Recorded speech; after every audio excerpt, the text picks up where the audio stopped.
Hey, this is Stephen Amell, and you are listening to Tomorrow's Legends, the podcast. Don't fail your city. You think you know the story. You've heard it 100 times. But this is not the tale that you know, for this part of the story has yet to be written. Join Flash, Harley, and X-Force 11 as they take the Waverider into the near future and check in on some old friends. This is the new adventures of Superman and Lois, as chronicled by Tomorrow's Legends.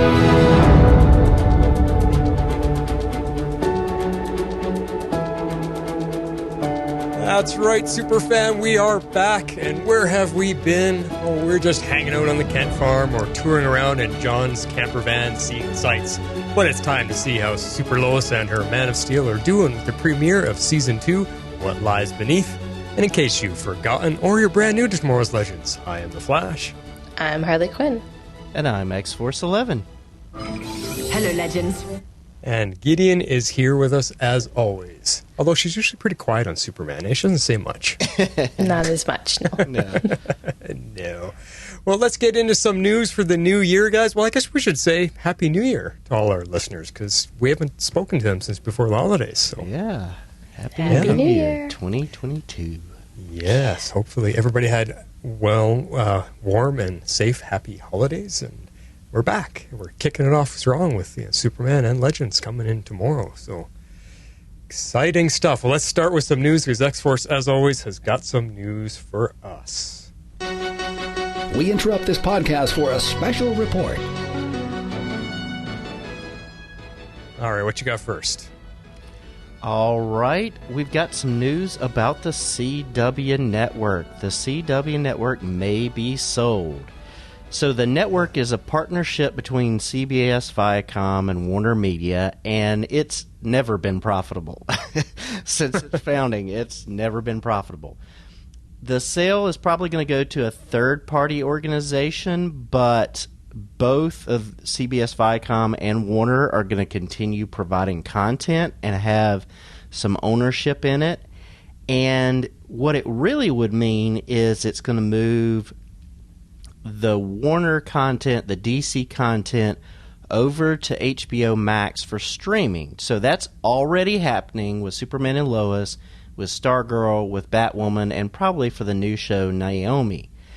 What that means for the other shows is once the Netflix contract ends, which I believe is either this year or next, those other Arrowverse shows, including Legends, would move over to HBO Max for the streaming and after they end. So that would be good to have all that DC content in one space. So, I'm happy about that, and I'm kind of glad to see more of the content in one spot instead of having to split between multiple streaming services.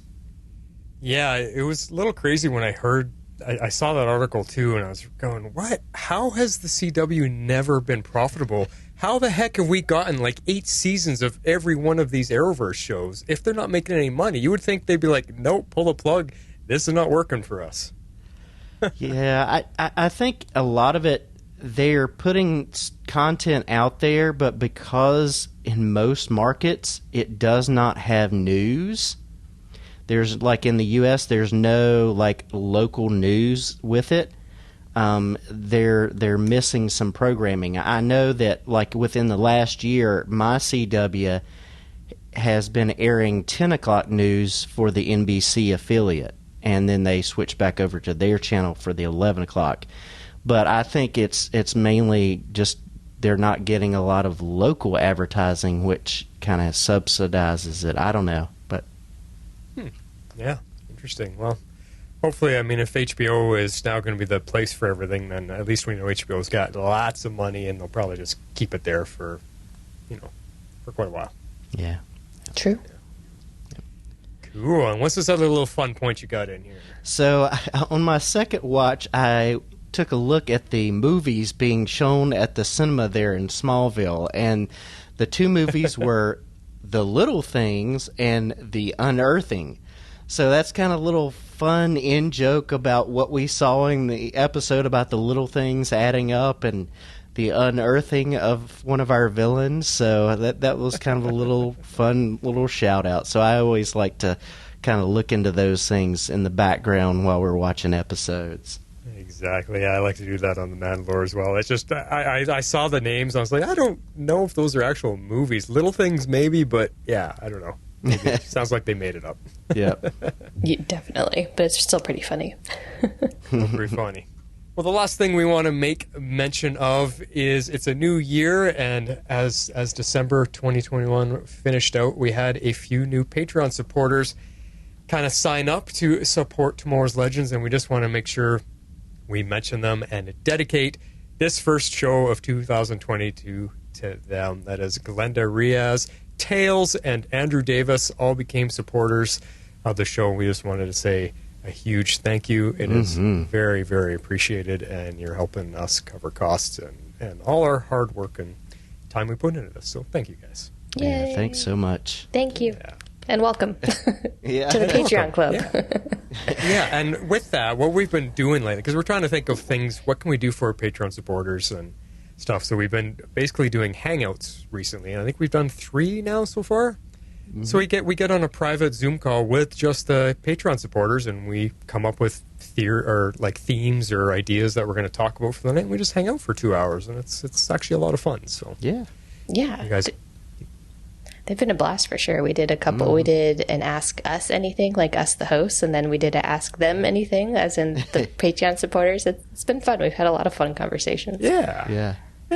And it's just one-on-one time with us, without all the extra distraction of talking about a TV show. So it's fun. Yeah. Awesome stuff. Well, are you guys ready to get into this and talk about our show? Yes. Let's go. All right, let's do it. Ratings, X-Force, you started off for the new year.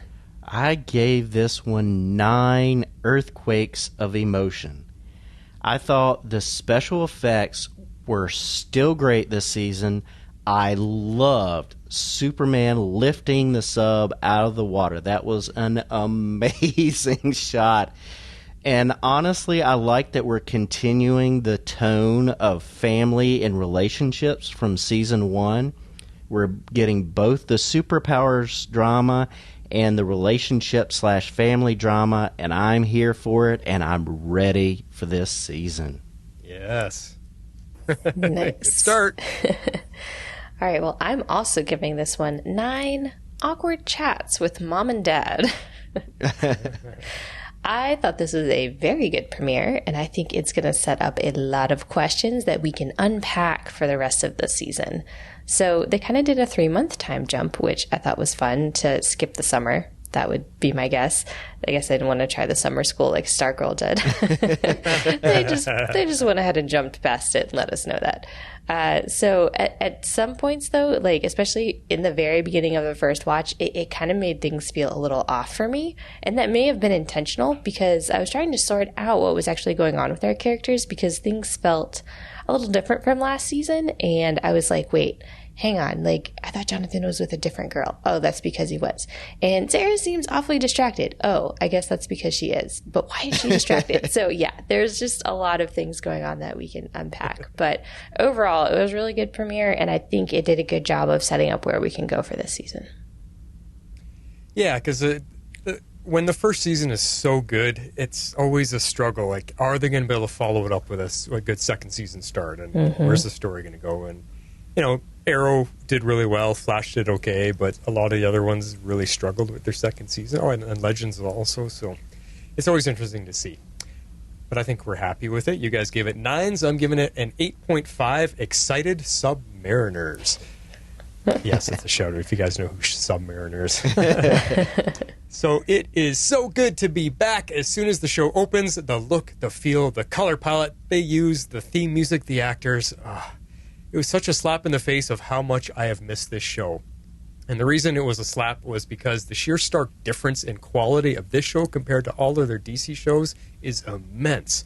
And I just don't get it. We talk about it all the time on here. I just don't buy that money can be the only driving factor here to have this much better quality. I mean, this show is leaps over tall buildings and bounds across the galaxy better than all of them, and I'd be totally happy if it was the only superhero show left, and I was never even that keen on Superman to begin with, which is so weird that I'm loving this show so much, because I've always thought that Superman is way too overpowered. Like, for me as a comic book hero, he's just too overpowered. He can do anything, can beat anybody. But they've humanized him here on this show, and Tyler's constant dramatic performance just seals the deal for me. So this premiere wasn't perfect, but it's funny. Because I was so annoyed with Lois right off the hop that I thought, oh man, I'm going to hate her this season. And then they bring in Natalie, and she's even more annoying. And I'm just like, come on, ladies. This is 3 months in. You guys are being ridiculous.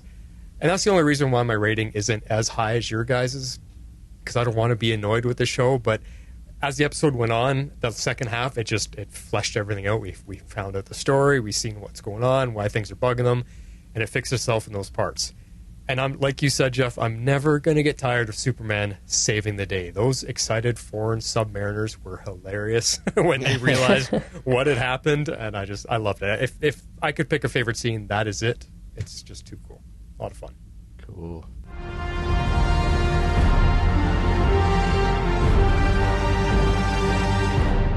Awesome. All right, let's get into it. Talking points. Where are we going to start with?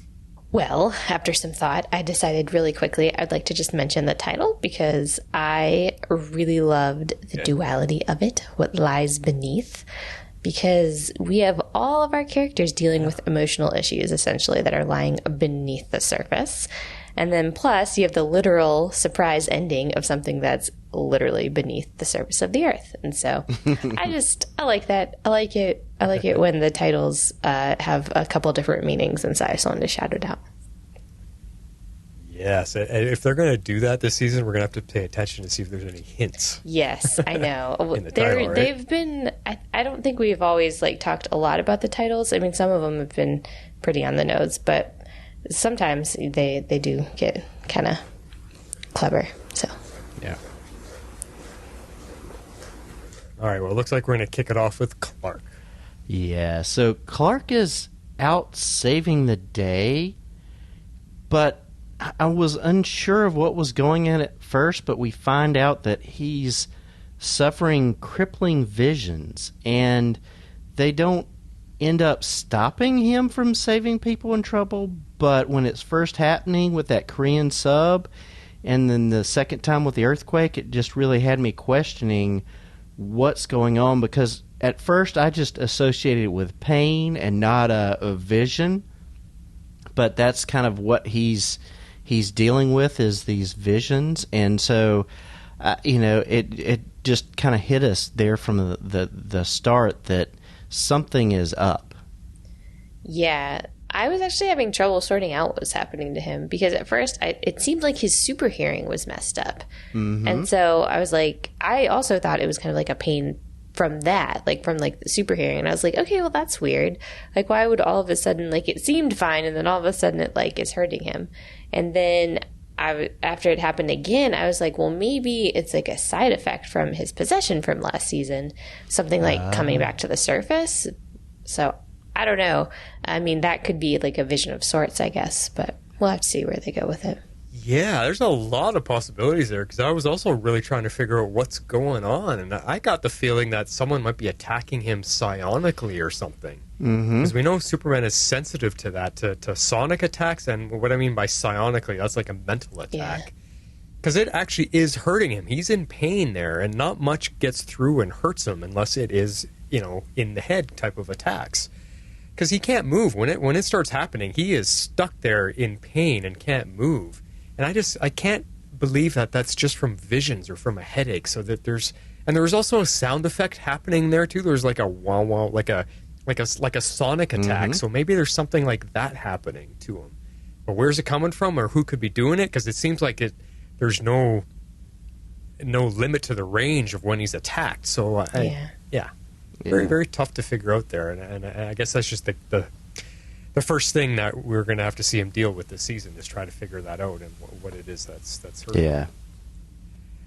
But like you were saying in your opening thing, X-Force, that scene was just so darn cool to watch. I mean, we don't get to see Superman underwater that often. And it's neat to see that he doesn't have to hold his breath. It's like when he flies up to space, he doesn't have to breathe. So, he can essentially fly underwater, which leads to the question. He's always challenging Flash to a foot race, and there's always the argument, who's faster? And when I saw him take off underwater like a bullet, or I should say like a, what do they call those underwater torpedo missiles? Torpedoes? Like a torpedo. I had to ask, what about racing Aquaman underwater? Who would be faster then? Enough with the Flash foot races. We know Flash is faster. Could he beat Aquaman underwater? That would be fun. Yeah. Yeah. We need our version of Aquaman to come try it out. There we go. Yeah. But on the home front, he is working with Lois to try to help her to process, and you can just tell that he is frustrated with the communication problems. And I respect him because he's pushing gently and trying to get to the root of the Natalie issue, but it's just not working. And so I've got a question for you two, since you're both in relationships. How would you grade his relationship work with Lois in this episode, and how he's working? I can already sense I'm going to have to come to Lois's defense as the only woman here. I'm just saying. Even if I hadn't scanned the notes, your opening statements were enough of a hint. But that being said, I do think they have like a really good relationship. I mean, like all couples struggle with communicating from time to time. And for me, it's even harder like when the root of that issue is something that's like so deeply personal. And we found out that it's her feeling exactly like her mother, but her mother abandoned her as a child. And so she's hated her whole life, and so her being able to sympathize with that feeling just kind of makes her feel like a pretty terrible person, and that can do a lot to you mentally. And that's hard to talk about. Like if she's really got that buried that far down, I mean, it's probably a deep-seated thing from childhood she needs to be in therapy about, And so it's just really hard to talk about it, especially when it's something about like that you hate about yourself, because that happens to me too. It's like there's definitely traits that I see coming out and I'm like, I hate that about myself, and I hate wanting to talk about it. But if you let it bubble under the surface and then you don't talk about it, it just keeps getting worse and worse, as we've seen, because we saw how it was affecting all of her relationships throughout the entire course of this episode. Personally, I think Clark did a good job of like giving her enough space to work through what she needed to, because sometimes you just have to work through things and think about it and be ready to be in a space to like talk about it. Like sometimes you're just not ready and you just need that time. So you kind of de-escalated what I was going to say a little bit. I mean, that this episode did too, once she sat down on the bench and talks to Natalie and really explains it. Because as I was saying, I was really frustrated right off the bat. Like, it's like the opening 30 seconds, I'm already frustrated. Like, what is up with Lois? What's going on here? I was just like, my defenses got up. I'm like, jeez. Because, and the reason I'm frustrated is because we had that 3-month time jump. And for me, her and Clark have always been really good at communication and being open with each other about everything. So stretching something out for 3 months seems unrealistic for this couple. It doesn't. It seems off. That's fair. Me. And I just couldn't find justification for her to drag it out that long. And it wasn't that she was just argumentative with Clark. She was nasty to everybody around her. She was nasty to Chrissy. She was nasty to her boys. She was nasty to everybody, even the poor kids, which we'll talk about coming in for interviews and stuff. I think she owes apologies all around, because all of that, I think it was just a little bit too much. And so that's where I got frustrated with it, even though you explain it really well, Harley, and she explains it later on, like the reasons behind it is justified, but her and Clark's relationship, they are better than that for it to go on that long, and that's what bugged me. Yeah, I think that's the you bringing up the 3 months is the big deal, because I agree. I think the show had to show us in this episode what she's been going through those 3 months, and we know that probably in the course of their relationship, if this was during the season, that would have gotten worked out. But we had to see it since we didn't get to see what was happening during those 3 months. And that's a good point. And that can be frustrating because of the high respect that we have for their relationship and who they are. Yeah. We kind of expect it to be better, but we are dealing with a TV universe where, the writers are like, do we need to show this or not? And I guess they had to, but yeah. I mean, I think you both have really good points. I mean, should it really have gone on for 3 months? I mean, and maybe it hasn't. Maybe it's kind of one of those things that it comes and goes, or maybe at the end of this 3 months, everything with all the stress of it has just kind of compounded into one little ball of rage, which right now I can really relate to. So I'm really channeling Lois right now. But yeah, so I don't know. It's hard because we don't know since we didn't see the 3 months. So has this been going on every hour of every day for the last 3 months, or has it been bubbling up under the surface and now it's just starting to come out and she doesn't know how to process it, and so she's just mad and she's lashing out where she shouldn't be lashing out. Yeah, I saw a really good video today, and it was talking about dealing with trauma, and it was talking about people who are caregivers and working, and you've got to hold it all together, and you're managing schedules, and you're trying to do everything. And this doctor was telling this mom, says, when this is over, you're just going to fall apart, and be ready for it, because it's not going to happen while you have to keep everything in the row. Yep. But when things are over, you're going to fall apart, and you're like, why am I falling apart? And I think that is maybe some of what we're seeing is she's had to work with the paper and everything else that's been going on, and now she's just falling apart. So I don't know, but we'll see.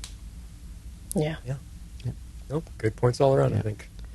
So I was happy that Clark talked with the boys, but it was pretty surface level. And honestly, John brings this up in the episode discussion, and he talks about it, and he says this is pretty surface level, and we kind of expect better, because yes, you're talking with your kids about sex and relationships, and that's not easy, especially for Clark.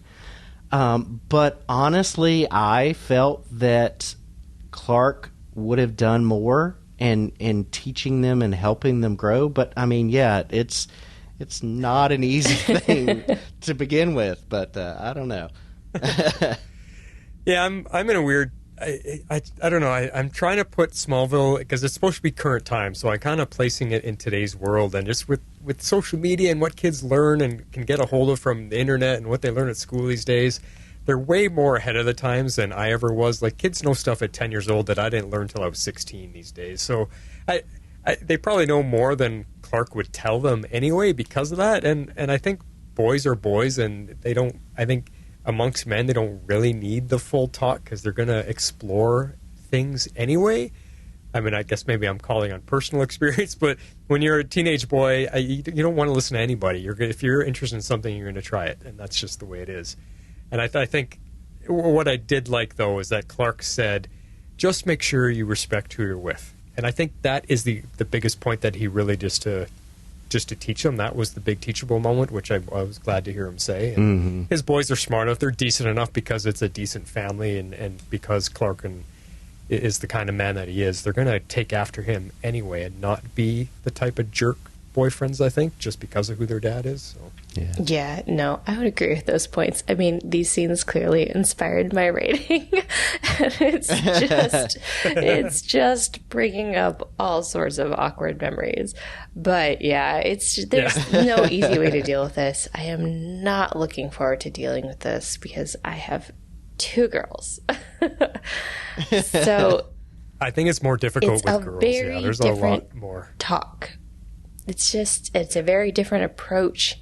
It's a very different way you have to approach it because of the way things are in society, which is really unfortunate. So I think it was smart that they kind of kept it higher level. It was with boys, and I kind of agree with Martin's points that maybe you don't quite need the full talk. I mean, they know like what they're talking about at this age. They're 15. I mean, they know without him having to like lay it all out on the table and make it even more awkward. And so I agree. I think all he needed to say, not all he needed to say, but the important things we needed to hear for time was the respect piece. And so I think that was good to get in there. Yeah, and I don't think we needed to get into, as far as the logistics, him getting into that, but I think maybe a little more about, talking about respect and how you treat, your partner and things like that might have been, to expand on it might have been good. But yeah, we are dealing with a TV show with a set time limit, so. And I don't know how much, how far are they allowed to go into stuff like that on a TV show like this? Yeah. That's the other question I would have. But, I don't know. Anyways. Yeah, and do you really want to hear about that stuff on our superhero show? No. I don't think it needs to. It doesn't need to be more than what we got. Good. Yeah. I was good with it, man. I was good with it. Yeah. Yeah. All right. Any other points about that section that we want to deal with before we move on to Lois? No, I should say yes. It's just Tyler Hoechlin. It's just the moment he appeared on screen and we saw him playing Clark and Superman, it just felt so good to be back. Like I have missed this show and his performance, and he just picked up right where he left off. He is Superman. He is Clark Kent, and he is really, I think, my favorite combination of both that we've had in the DC universe. I don't know. There's just something about him that has really grown on me. Yeah, I agree. This incarnation of him, he was a little campy on the original crossover and Supergirl stuff. So when they gave him his own show and toned it all down and made him more Superman, I'm really digging it. He's one of my favorites for sure. Definitely. All right. Well, getting into the Lois section, I'm again getting Bitsy props because she killed it in this episode. I was angry and upset with her, like Martin was talking about, and she's dealing with stuff, and nothing was good enough for her in her personal life, her relationship, her work life, all of that, and I appreciate the acting when you make me feel that way, because you're doing a good job, you're playing that part, even though that it's frustrating and it makes you angry. It's good acting because she's making you emote. She's evoked an emotion, and that is her job, and she did it quite well. However, yet again, I sympathize with her situation, so a completely different emotion for me, which is a very fascinating thing to discuss with the two of you right now. Her and I, I think channeling a little bit of Lois right now these days. We're a lot more alike in some ways than I'd probably care to admit. I don't know. I really understood where she was coming from. They didn't even have to paint the picture for me. I was just like, girl, yes, I hear that, and I am there. Well, Harley, I wouldn't even have to say. Don't be shy of saying you're like Lois. Look at who Lois is. She's one of the most powerful women that we know. She's amazing. So if you feel like you're a lot like her, hey, power to you. That's awesome. Yes, but I was sympathizing with her struggles this episode. So anyway. Yeah. That's true. But here's the interesting perspective. You step outside. We're watching a superhero TV show where it's Lois surrounded by three men, and here you are on a podcast surrounded by two men. So it's very similar, You're right? Not wrong. And she's got her husband too. There we go. See? Three. So fun. But you brought it up really well, X-Force, that, and Harley, you kind of accentuated it, that her performance makes us feel something. So if we're feeling frustrated, that means she's doing a great acting job. So yes, she frustrated me because how she was playing the part. Reasons aside, it's just her acting really brought it together. So I just thought it actually got better as the episode went on. And like I was saying, just to add to it, we know who Lois is, and she's better at talking about things. So I just felt it was a bit against her character to have this go on so long and then to be lashing out at everybody. I mean, even poor Chrissy got snapped at for no reason. at all. Yeah. I may have snapped at a few people at work today myself. Just saying. Been there. All right. All right, Lois. Yeah. I mean, both Chrissy and Clark are calling her out with stuff about the paper because she's shooting down everybody they're trying to hire. I mean, you know, they don't have a big budget. They're trying to get people to kind of fill in and do stuff, so it's not just the two of them. But yeah, that poor kid at his interview, eh? Like, he's trying to sell himself, and she just shoots him right down. Poor guy. I mean, Chrissy, to her credit, she's not afraid to stand up to Lois, and even Lois acknowledged, okay, fine, you've got a point. Yep. Which is great for Chrissy, yeah, because you would think Chrissy would be intimidated by her because she's her role model. Like, Chrissy looks up to her, so to be able to stand up to her too, knowing who the type of Lois reporter background that Lois has, so it's good on Chrissy. I love that character choice. I think it was so smart of them to not make her a pushover. I love it. Yeah. I mean, we just, like we talked about it, she's snapping at Clark, she's snapping at the boys, and, you know, she's going through all that, and she ends up blowing up at the boys. Not that they didn't deserve a calling out, but I think she went a bit overboard there. I will just say parenting is hard. It only gets harder as they get older and more sassy. Yeah. And they're sassy enough at 5 years old. Anyways. Heck yeah. Oh, man. Sassy at 12. Struggle over here. Wait. Yeah, so I think in that particular scene, when she walks in on Jonathan, I felt like she overreacted just a little bit because there was no sex happening. He was still half clothed. He only had his shirt off. The girl was still fully clothed. And yet she was yelling that they're having sex in the house. And I was just like, chill out, Lois. They were not. They were kissing. And he had his shirt off. And I think you went a little bit overboard.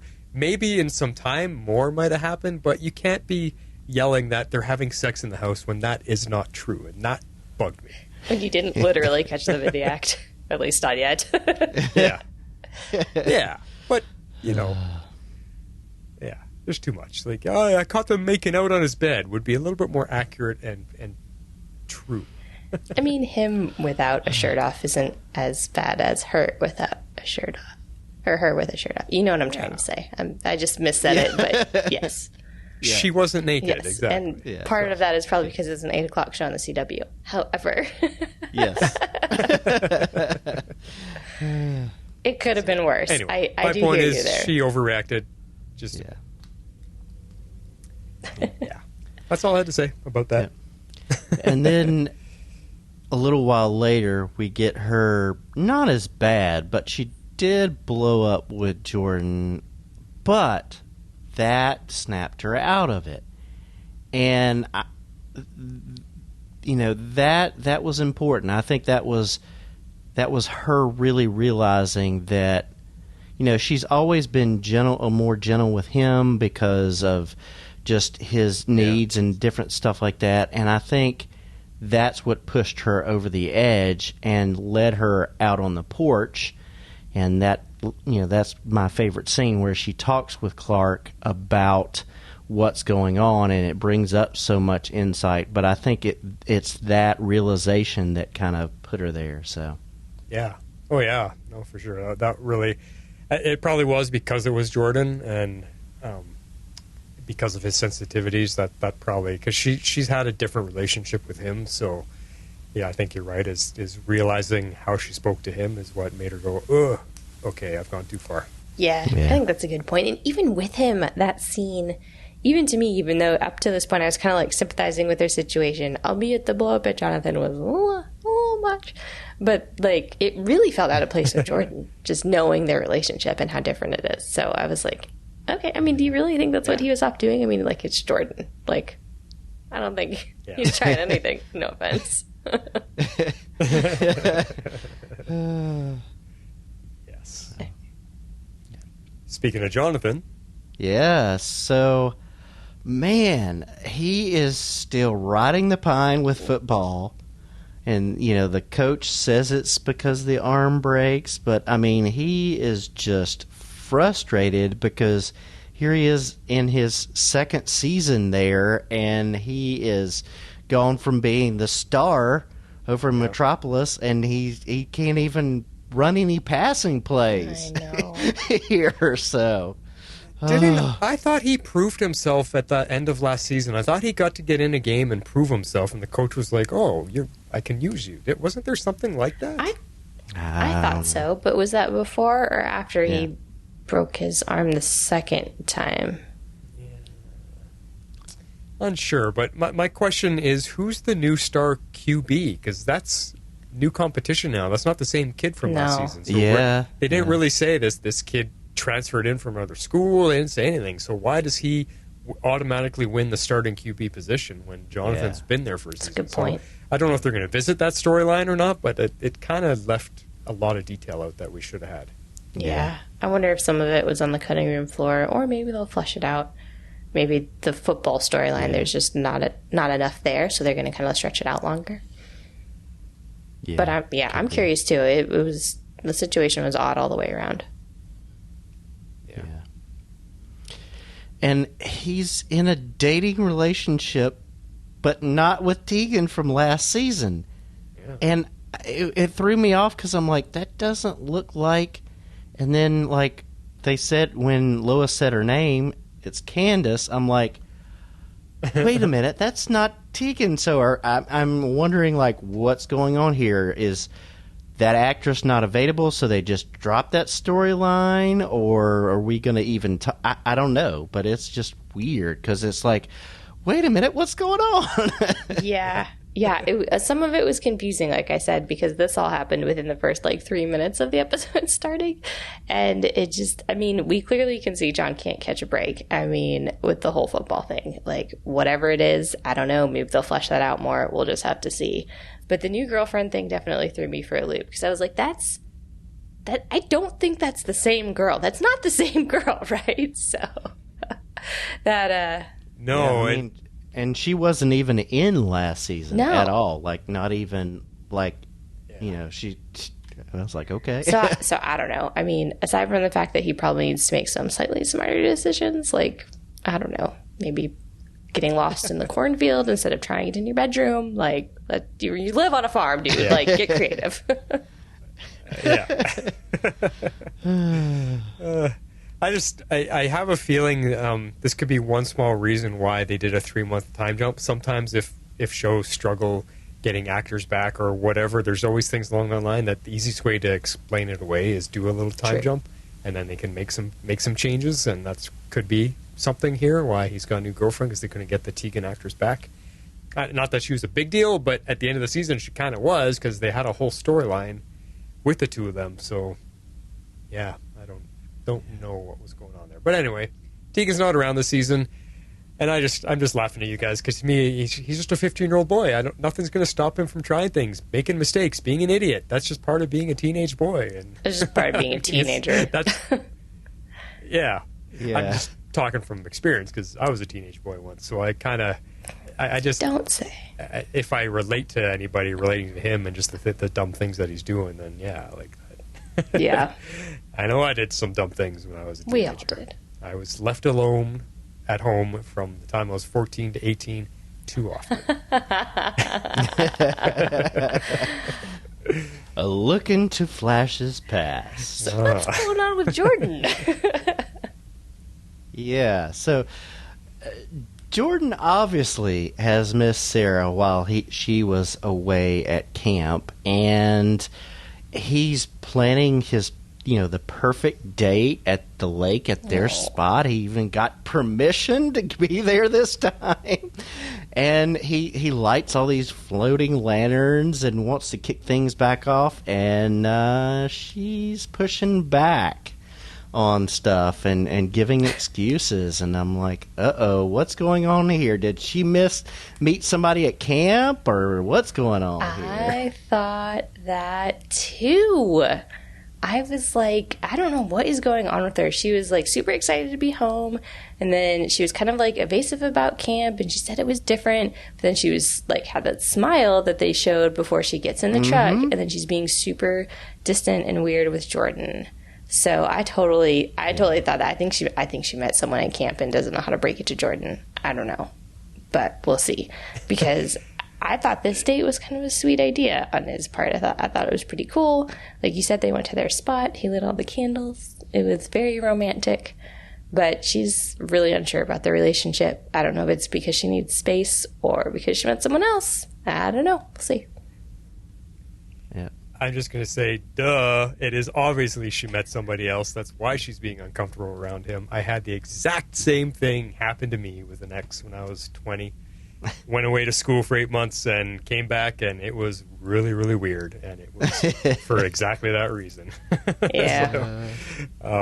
Yeah. So that to me is just really, really obvious. Unless they write in some other weird thing, maybe just that time apart, she doesn't feel for him the same. I don't know, but... Anyway, I just think Jordan was a little bit over the top. That was a little overwhelming, a little overbearing, and a little bit too much, I would say. So don't be lighting candles on a lake and going over the wine. I think that's smothering is one word. I think, yes, you use that here, Harley. It's a little too much when you haven't seen each other. I bring that up with Sarah, so I'll just leave my point for there. But yeah. Again, he's a teenage boy making dumb mistakes, can't control his emotions. He's feeling something, he's in love with her, and he just, he's a more of a sensitive type, so he's going to be expressive in that. That is true. Yeah. Whatever. He's got lots to learn, too. For sure. But, speaking of learning, it seems like his powers have become a lot more controllable. Oh, yeah. I was impressed by the laser vision lighting all the candles. Yes. Yeah. Lighting all the candles. I was kind of laughing. I'm like, why is it taking him so long to light each candle? Like, are you got your heat vision set on low or something? Like, because he was burning at one location for quite a few seconds before he moved on. But I'm just meaning, like, there was a couple scenes where him and Daddy Superman both heard the same thing at the same time, and they both turned their heads like, ooh, and they tune into it, and Jonathan's like, what? Is something happening? Like, it was just neat. So I really like seeing that. He's actually progressed a little bit. For sure. Yeah, I was going to bring up his hearing too. Yeah, so. I must miss And do you notice they've kind of added a bit of a hearing sound effect now? There's that little doo doo doo doo doo thing to let us know they're listening. Yeah, that's new. Yeah, no, that's cool. It kind of reminded me of the old Super Friends cartoon when Aquaman would send out his signal to all his fish friends. It's the same sound effect. the sonic frequencies or whatever. That's funny. Oh, goodness. Guess you gotta let us know somehow. You can only use weird, intense looks for so long. Yeah. Although they did it so well. I mean, we were appreciating what they did with it last I season, know. so. I was kind of kidding, but... Yeah. Well, we mentioned Sarah. Let's talk a little bit about her family. Yeah, so... I'm wondering about this camp. She's a counselor at a camp, and obviously she talks about it. It's different because she's a counselor and not a camper, and so I'm kind of wondering what type of camp it is. But like I said earlier, I think she's met somebody there, but I think it's been eye-opening for her to be there on some level. Maybe it's a relationship. Maybe it's just being away from Smallville. I don't know. I just don't know. Yeah, no, I'm right there with you. I mean, at the very least, the two of them are not in sync right now, but it definitely sounds like she went to camp for a month, met someone else, and now she kind of feels a little smothered by Jordan. This is where I was kind of just trying to, sort out, what maybe she would be feeling from this relationship, because... I mean, I felt like Jordan's actions were sweet and that his heart is in the right place. But also, I mean, as a teenage girl, I mean, I agree with Flash's point. That can be very overwhelming. So we'll see. Mm-hmm. Yeah. I mean, obviously he missed her a lot more than I think she missed him, is the basis of all of that. But... You're talking about summer camp. I went to summer camp quite a few years in a row when I was young. I was 10, 11, and 12, I think. And you go there as a camper and you're just part of summer camp. And then once you reach, I think it was 16, once you reach 16, you're able to come back and be one of the counselors. Because the counselors were only ever a few years older than us. Yeah. And you all get separated in your own cabins, and each cabin has a counselor, and the counselor just stays with you the entire time you're there and hangs out and goes through all your activities and everything that you do. So that's probably what this was all about. And I don't know if you guys have seen this show. I think it's called Summer Camp or just Camp. It was like a 10-episode show. It was all about summer camp, and the exact same thing there. It was all about the previous campers were now coming back and being counselors, and the whole show it revolved around what their life is like as a counselor now. And it's a really funny show. I'll post a link if I remember. Gotcha. Cool. Yeah. I really liked the talk that Kyle and Sarah had in the garage. I thought that was very good parenting for him there, and he, basically he tells her, she's the alpha and to take the lead in that, and it's true because you look at that relationship and dynamic, and so I liked him working with Sarah, and the whole idea of the project car of them working together and giving them a way for them to talk organically. I like that they're setting up. Yeah. Plus, I'm just glad the advice he gave Sarah was better than the advice he gave Clark earlier in that episode. Yes. Because that was pretty terrible. I think we have that coming, but terrible. Yeah, I got a kick out of the scene because obviously he doesn't think Jordan is good enough for his daughter. Jordan's too wimpy and not man enough for his daughter, hence the "you're the alpha in this relationship" remark. But he's letting her explore it, I guess, so he's fine, and because the Kents are their friends, but obviously Jordan is not who you would pick for Sarah. There's nothing wrong with a strong woman. No. Didn't No, say that I at know. all. I know. Kyle seems to be more of the older man of the house type of mentality. Yeah, I know. I totally agree. Yeah. More traditional in that sense, let's say. Yeah. But he is learning, and so he's having to deal with Lana being the campaign manager for Daniel Hart, who's running for mayor.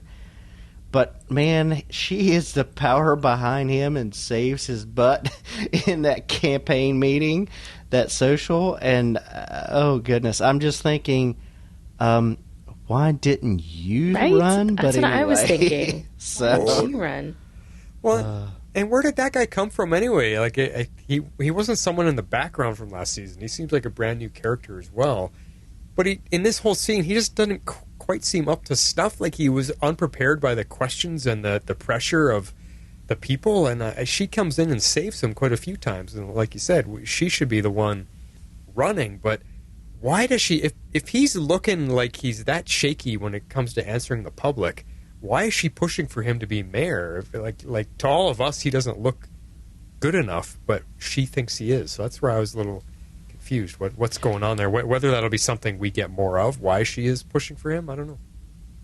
It may be that she thinks that the town is not ready after the events of last season for her because of their ties with Edge, and she was working for Edge, and there was that whole bad blood between the entire town and their family. True. And so she's got to kind of take the background role now, and then maybe she can push on later. But maybe that's her thinking is, she can't, she'd be shut down if she was going to go for that slot. I don't know. That's a good point. I don't know. That's true. Well, 3 months have passed. So much changed. Or not. Yeah. But Kyle is jealous of the time that she is spending with the candidate there, and that's kind of obvious. So I was wondering about that. I said, is it all just jealousy, or is it also what you just brought up because of what happened with Morgan Edge and everything there? Like maybe he doesn't want to see her trusting with somebody in office or in that type of position so quickly. Maybe he's like, yeah, let's not be involved so much this time. How about that? Yeah. Yeah, and it could be that he is like mirroring like his relationship with Edge of how like trusting and wanting to see stuff done, and so he was falling in behind Edge, and then he's kind of projecting that on her with this new guy. I don't know. Who knows? That's a good relation there too. Yeah, that's very similar. Yep.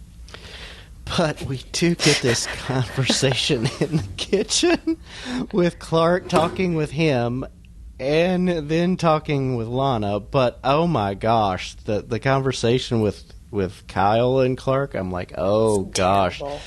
Look, I'm not great. I'm not, very experienced in relationships, but I'm like, throw that all out, Clark. Throw that all out. God, listen to him. Oh my God. Come on, man.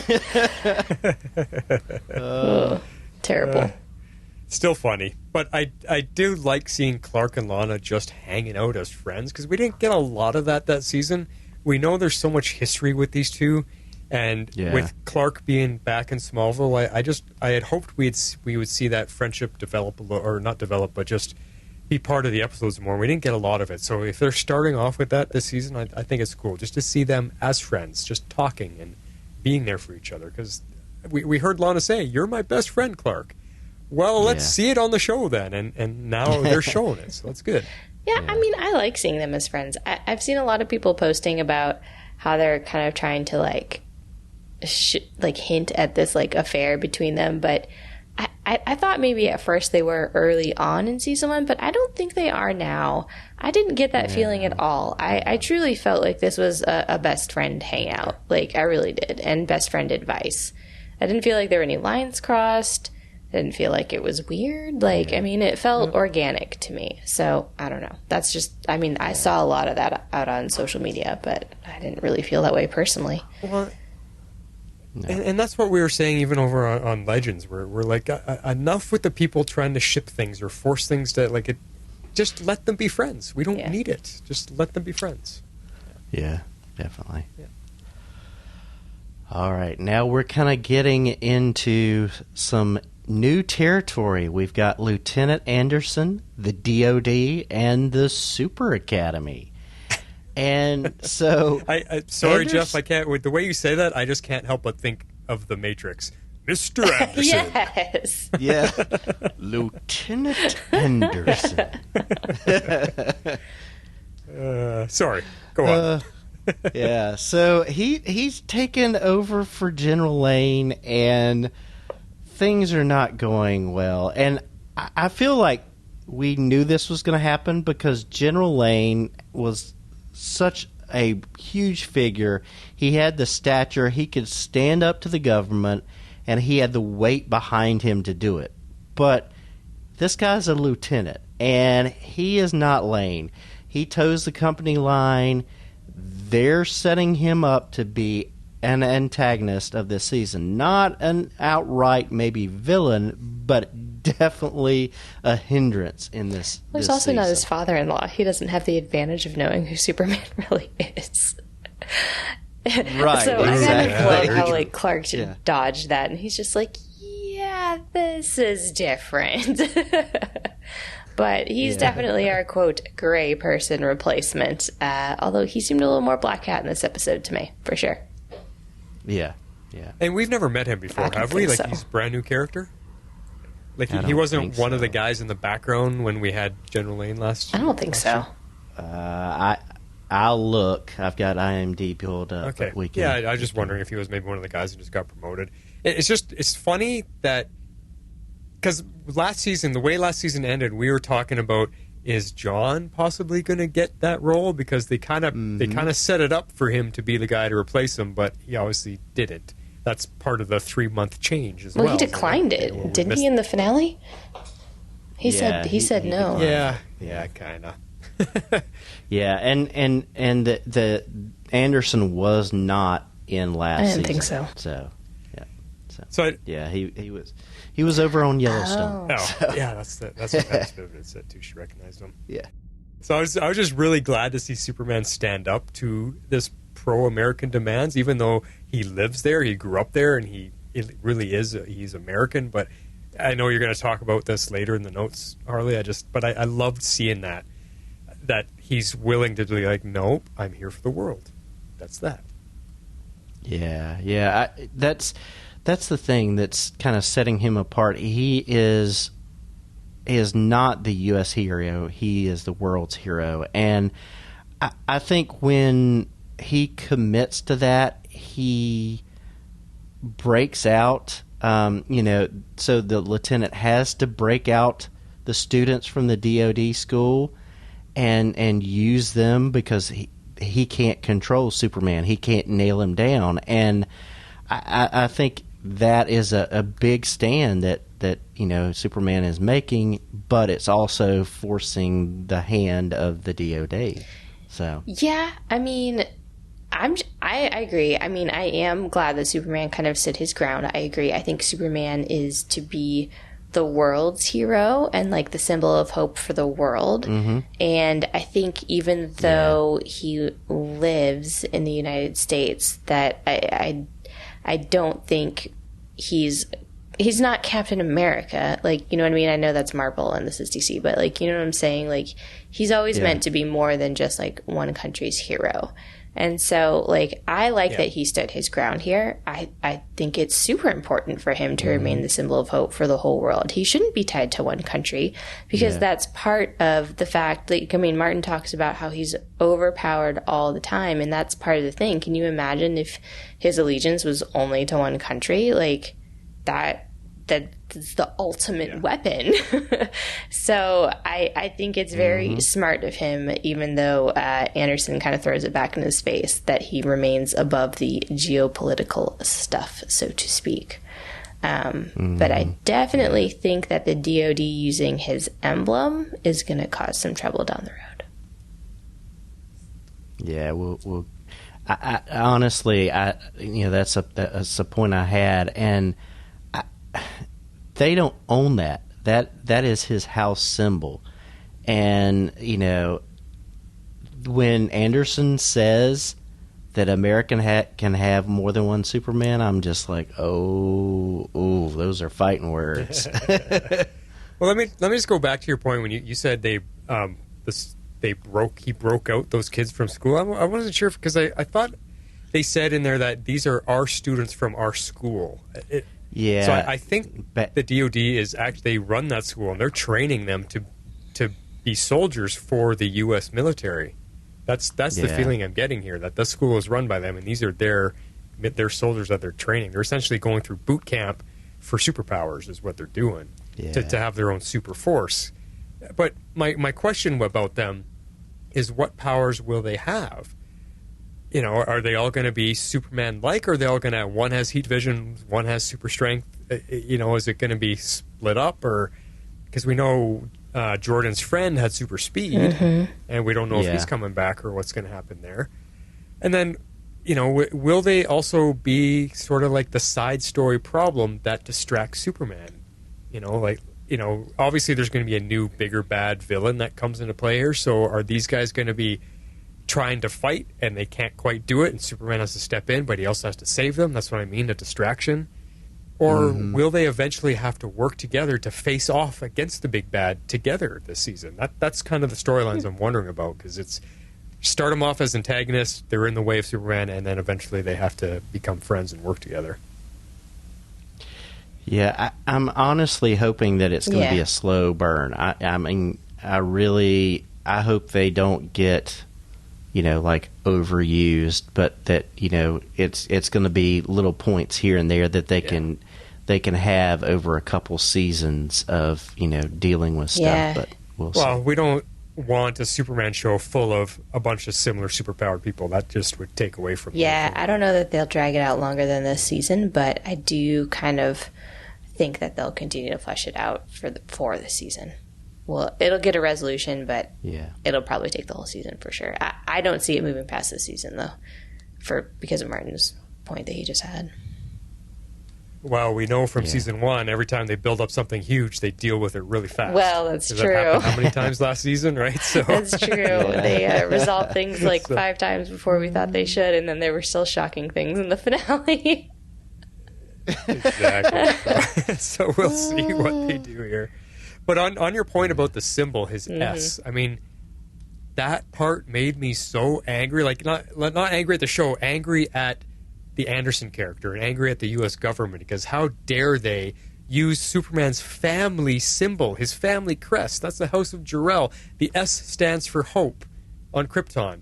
There's no way they should be able to use that. They have no right to it. They don't own it. And the fact that they could just take it and use it, and so that made me so angry. And I hope Superman does something about that, because they kind of just left him standing there in the hallway.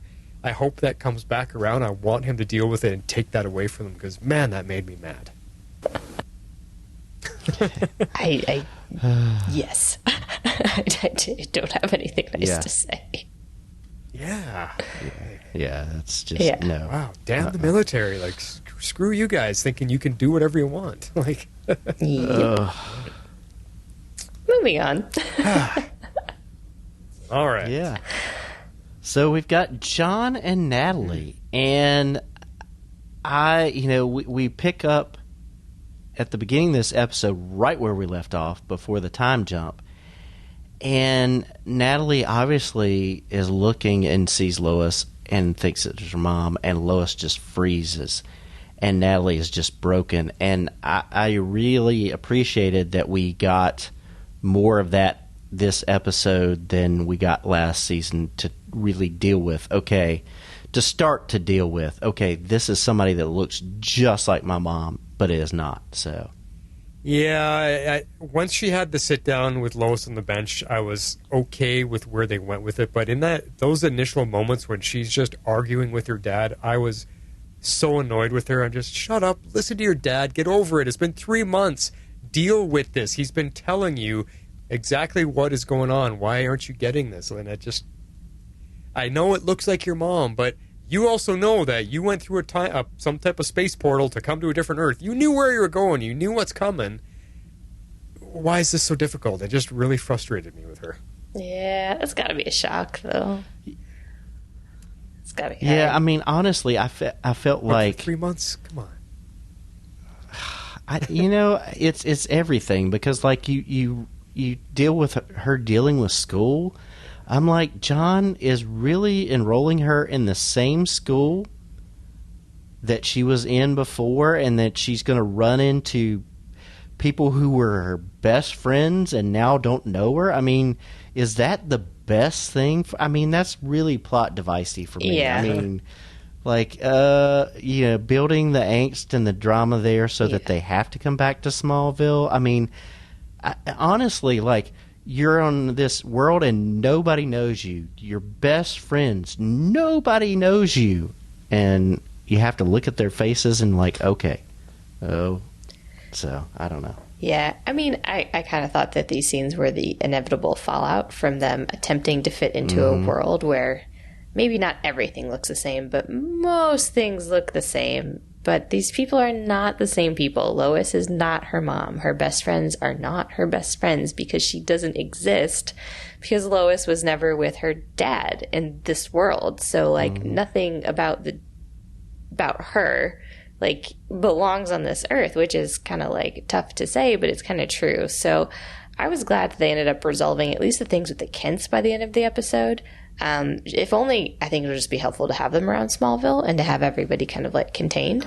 So I think that'll be good for them. But yeah, no, I definitely saw where this was going when they introduced the storyline.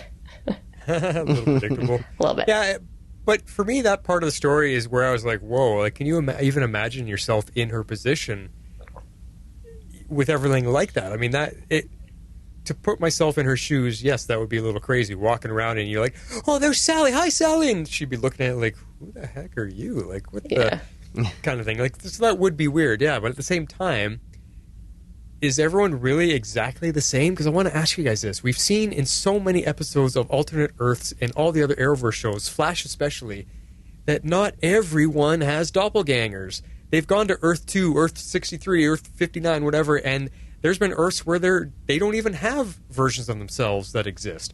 So I found it weird to me that everybody here is the same. Like, to me, there should be no way that every single kid in school is exactly the same or even there, because the Arrowverse has shown us that there is not doppelgangers of everybody on every Earth. Yeah.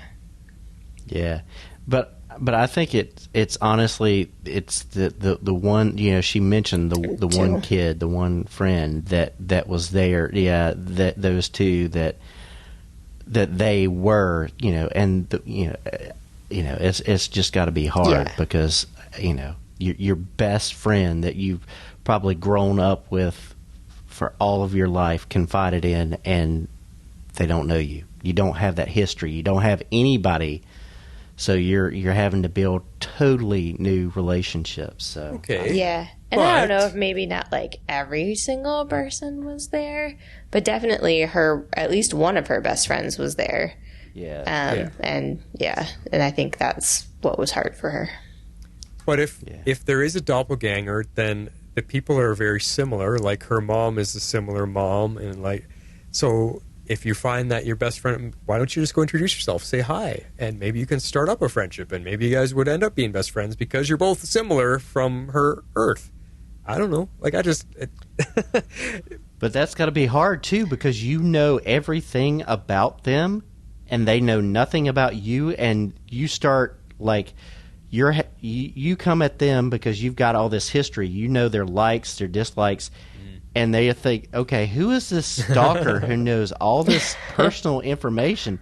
Like, you don't want to do it, by choice, but stuff slips out, and you're like, okay, stalker. That is if everything is the same, because obviously on this Earth, Lois is with a different man with a different family. Maybe her best friend has a different life than what she knew too. So, yes, it makes sense in the beginning, but 3 months later, I think she could have. With her dad constantly talking to her, they could have figured a way for her to cope and deal with it. So I just found this whole freak out should have happened at the end of last season, maybe, when we got introduced to her, and not 3 months down the road. Well, this was the first day of school, though. I feel like that's important to know. We only skipped the summer. True. Yeah, that's true. Anyway, whatever. Let's move on from this point, because, she just frustrated me, but whatever. All right. Well, the last point that I wanted to bring up was our mystery person in the mines. I thought we could talk about a few theories, although it sounds like we might have an answer. I actually had thought it looked like John Henry's suit. It clearly wasn't him because he wasn't, buried down there. But it looked like a glove-suited hand to me. I thought Doomsday was supposed to be a creature. Well, I was wondering if it was going to be Brainiac and something like that, or I don't know. Well, I don't before know. we get to all your spoilers, Jeff, because he filled it all in, he found out who it exactly was. Before we get to that, I actually wanted to speculate. What were our thoughts before the showrunner let us know who it was? Because what I saw was a big iron glove, and I'm like, I don't think that's Doomsday. I don't think that's Brainiac. I would not have thought Doomsday. No, because it looked like an iron glove, and I didn't think John's suit either. I wasn't sure, but what I was wondering, because they made sure to show us that it was way under the ground, like coming from the Earth's core almost, it seemed. Like the camera went through multiple layers of the Earth, down, down, down, down, down, before we saw the fist come through. So my question is it buried down there and trying to get out?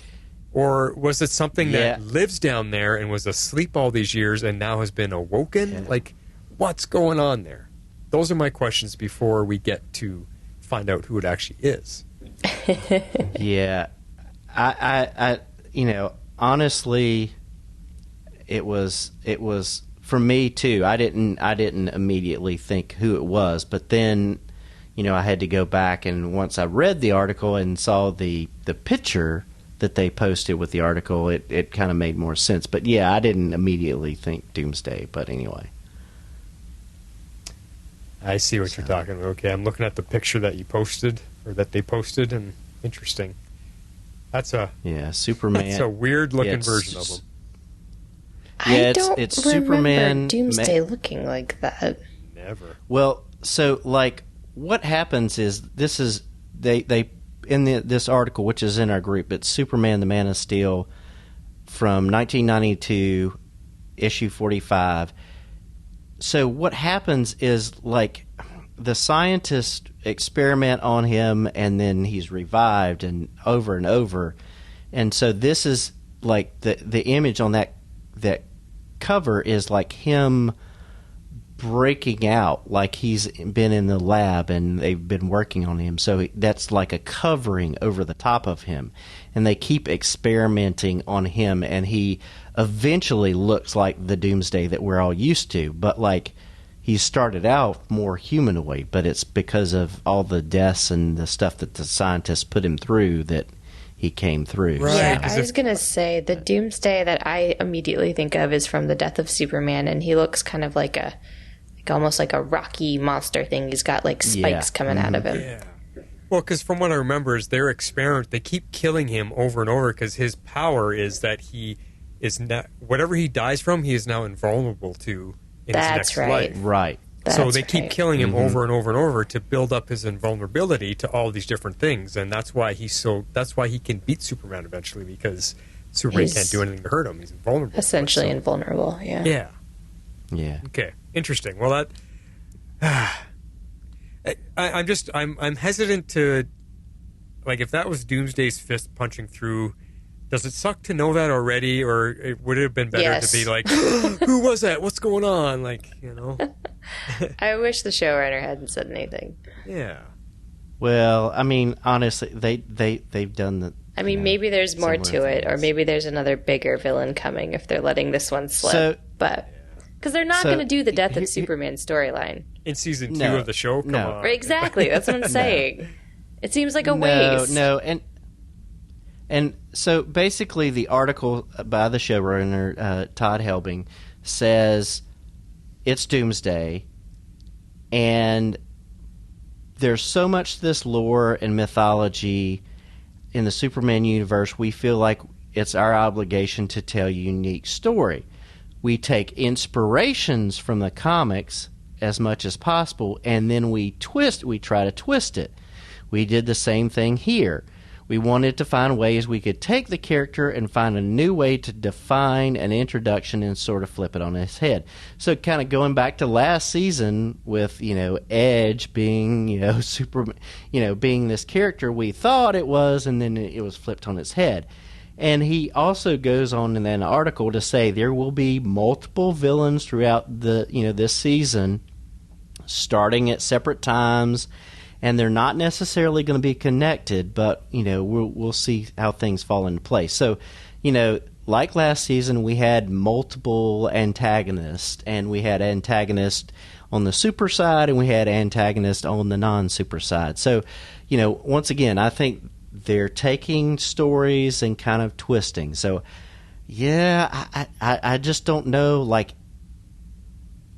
using that character right off the bat. Right. I mean, maybe it's going to be he gets killed, and then, 2 seasons down the road, he revives, and I don't know. But if they wanted to truly do that storyline. That's what I'm thinking might twist it, is that Doomsday isn't at his full power here. He's going to face off against Superman. Yeah. Superman's going to finish him off real quick and easy. And it might even happen a few times. Maybe he comes back 3 or 4 times, and Superman's like, "What? Like, I've dealt with you already." And and unintentionally, Superman is building up his invulnerability. That could be something. That could be an interesting way they take this. But, and I'm with you, Harley, on your sentiment. Like, are they introducing Doomsday too soon? Because that's what really pissed me off about the DC movies, because they're like, Batman versus Superman. Let's kill Superman right away. Introduce Doomsday as the first villain. We don't even have a chance to get to know this Superman, get to know Henry Cavill as this Superman. And you kill him off by bringing in one of his biggest enemies of all time way too soon. That should have been an enemy that came like 3 movies down the road. And so I felt that way about this too. Like, oh God, it's got to be early in his storyline, I would imagine, or they're going to follow that same pattern of no, it's too soon. You can't introduce his worst villains of all time right off the hop. I mean, that would certainly explain his appearance. And how who put him there? It's the organic storyline of how they're going to do it. I don't know, but I mean, honestly, they did well in season 1. Yeah, so. You got to give them a little grace and know that like a lot of the shows on the Arrowverse, they're taking what we know and adapting things to make it different for the TV show. So we'll give them some grace, and hopefully they continue on a good path. Well, we're just questioning it. We're not upset yet because we haven't seen them. Definitely. We haven't seen what they're going to do with it yet. But I'm with you. I do trust them because of how good season 1 was. Except for the fact that they finished things off really fast. That's what I had issue with in the first season. So we'll see where they go this time. I mean, they just might interview, hey, here's Doomsday. First battle, boom, he goes down. Okay, well, they dealt with it quick like they always do. Next. At least we saw keeps coming Fist. back. Yeah, at least we saw Fist, unlike the Doomsday, quote-unquote, that Smallville gave us in the last episode of Season 10. Ugh. A great big ball of fire coming from outer space. That's Doomsday. Oh gosh, I used some of my Christmas money, bought the digital collection of Smallville, and slowly starting my rewatch. So I'm just a couple episodes in, but yeah. It's a good show. That was not Doomsday. They really dropped the ball on that one. No. A great big flaming ball. Yeah. Yeah. Well, let's get to our favorite scenes, guys, for this opening episode of Season 2. Shape out an eagle! Okay, where are we going to kick it off? I think my clip comes before yours. Your guys are kind of back and forth. I am talking about Superman saying no to Mr. Anderson. In one of the scenes when, he's being all American military rules kind of thing, Superman's like, no, you can't do that. So this is one of those clips.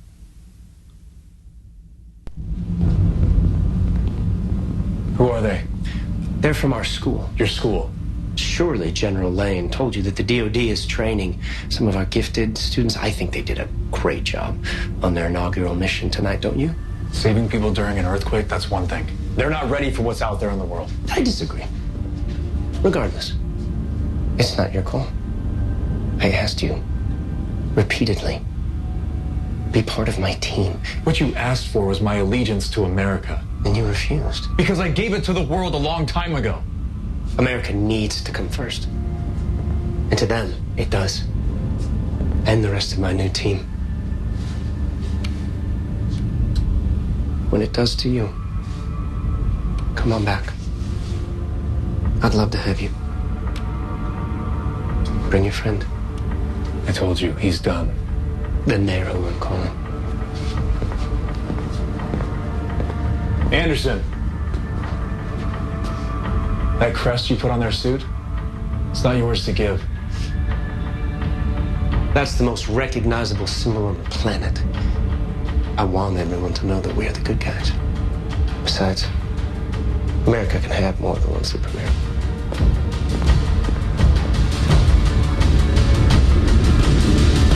Oh, that just irks me, yes. But, good clip. X-Force, you're up next. Yeah, I called this one opening up on the porch, so go ahead and... There's a pattern here. I think almost all of your scenes are porch scenes. Yeah, I like the porch palavers. Here it is. Everything okay? I snapped at Jordan earlier. What did that one do? He just wasn't ready to talk about Sarah yet, and I couldn't let it go. Ah, I see. Things haven't been okay for months. And I've been blaming you. And I'm sorry. Ever since you told me to say something to Natalie, and I just stood there frozen. You were in shock. All of us were. It's more than that. She was my daughter in that other world, and seeing her standing there and calling me Mom, I felt nothing. And in that moment, I finally realized how my mom must have felt the day she left us.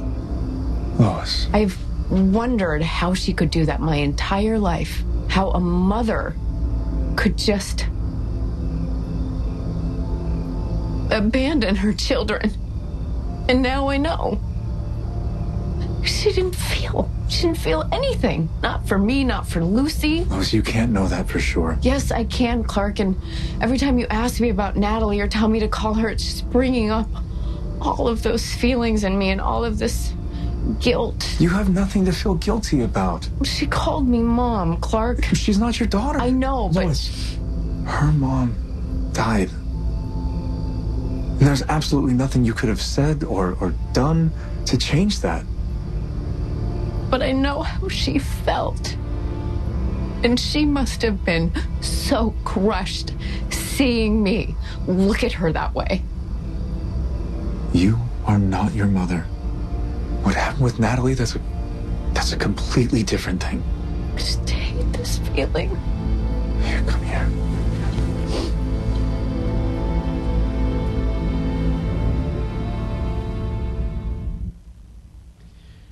Yeah, that's so good. I mean, we learn a lot, and it sets up a lot for this season with, we're getting Lucy again this season, and I just appreciate, just their relationship. It's been one of the high points for me of this entire series is the way that they love each other and communicate, and so I liked it.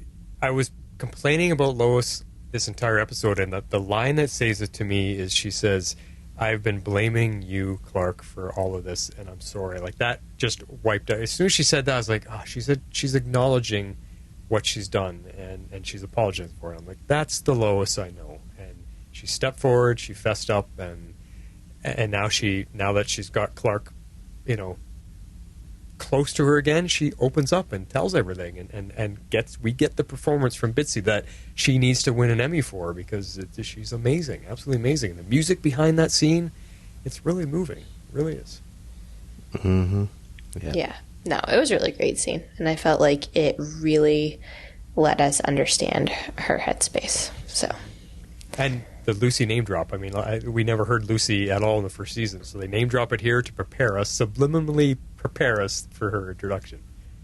Did you guys know the actress that plays Lucy is on The Rookie right now with Nathan Fillion? No, I'm not watching it. So she's his girlfriend on The Rookie that he just proposed to. So, and she's going through some struggles. She has an ex-husband that's a complete psychopathic, trying to ruin her life, and right now wants to kill her. I have a feeling her character is going to come to an untimely demise, which is why she's able to transition over to Superman and Lois. Yikes!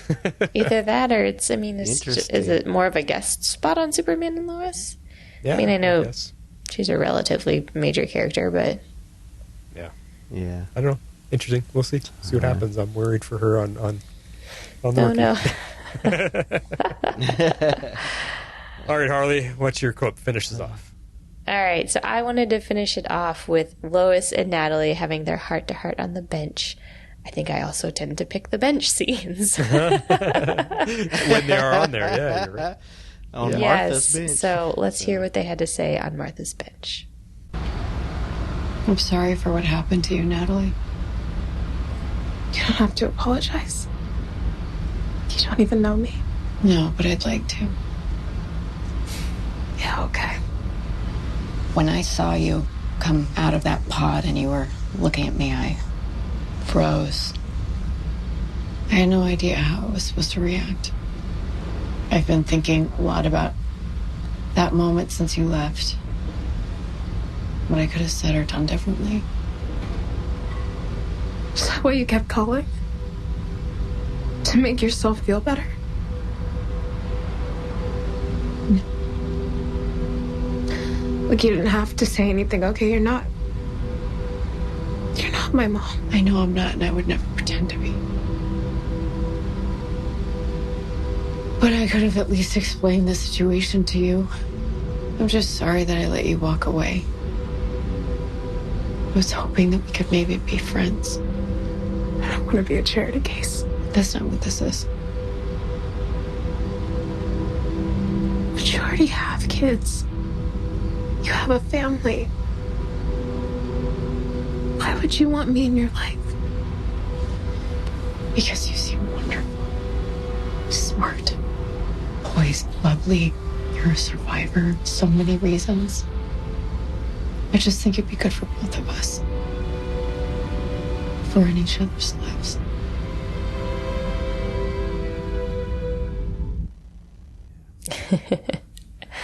Yeah, nice scene. so it was a nice scene. I mean, I don't know that there's a ton to unpack from it, but I liked the closure of it. Well, let me ask you then, what do you think they're going to do with their relationship? Because now, not only are they living with them on the Kent farm, they're all, it's like one big happy mixed family here. Like, kind of. You think it'd be a little bit strange. Like, is it going to be strange to have Lois around all? Like, it seems like John's gotten used to it. He seems to have accepted that, and Clark's his good buddy now. Like, so I don't know.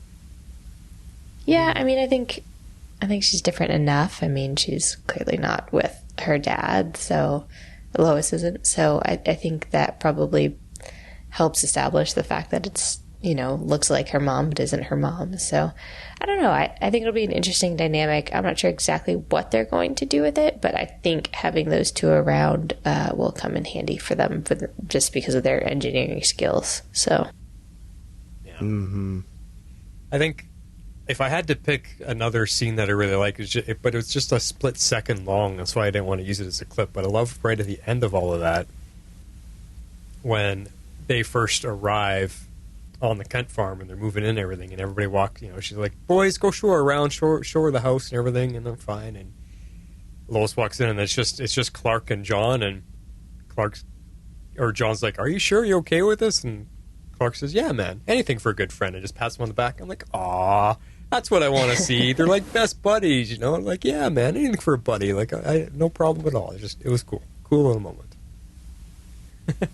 Yeah. All right, well, before we get into feedback, we just want to remind everybody about our Patreon support, which you heard at the top of the show, that we've got some new supporters, and if you want to join them on that journey, this is how you do it. If you'd like to support our podcast, you can do so at our Patreon page at www.patreon.com/tomorrowslegends.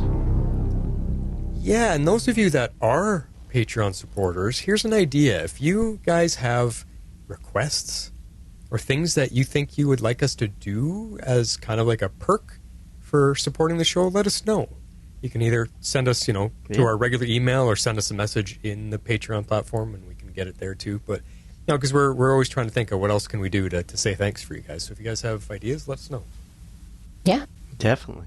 If you don't dial, it will cry like a violin.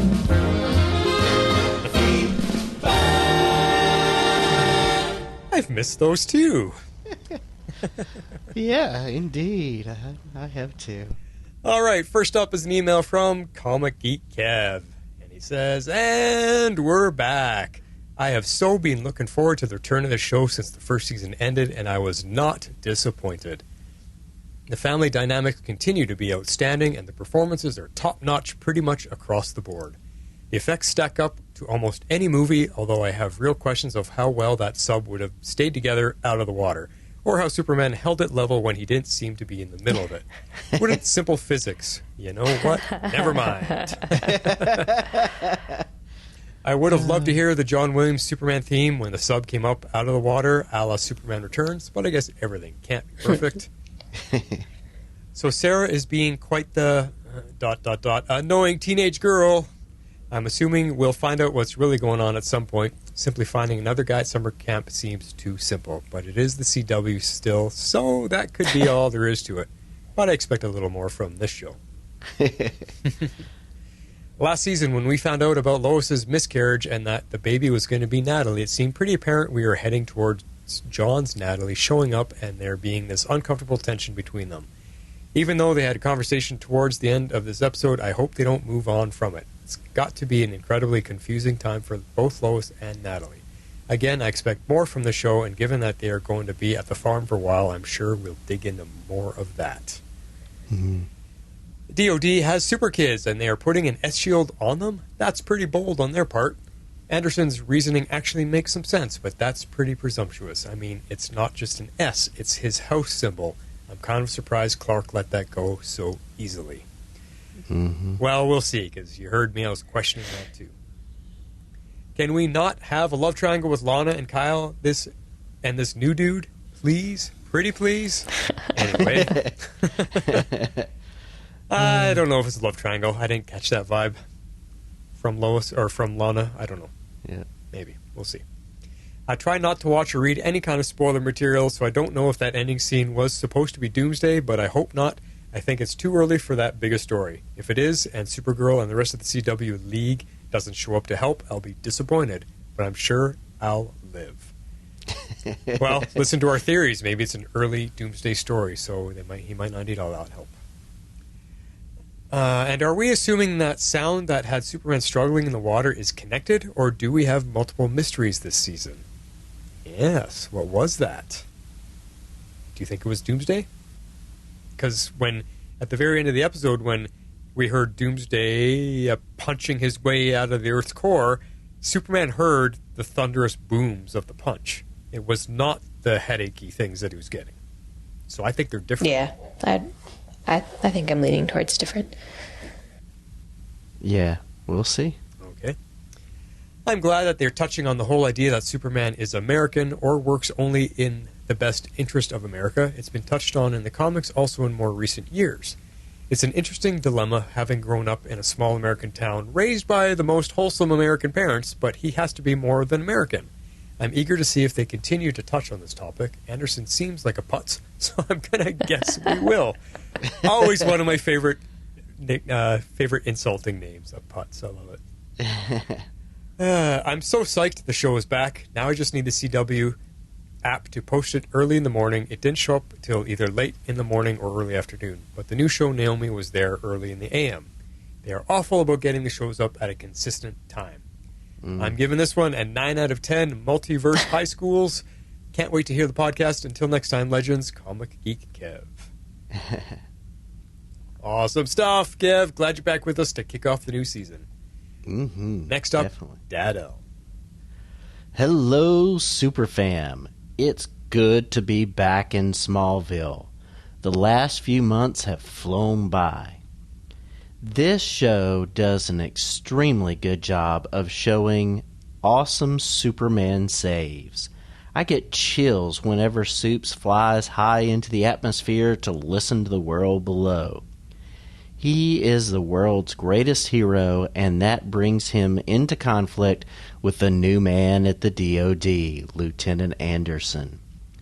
I enjoyed the setup for this big storyline and how it balances out the intimate Kent family focus.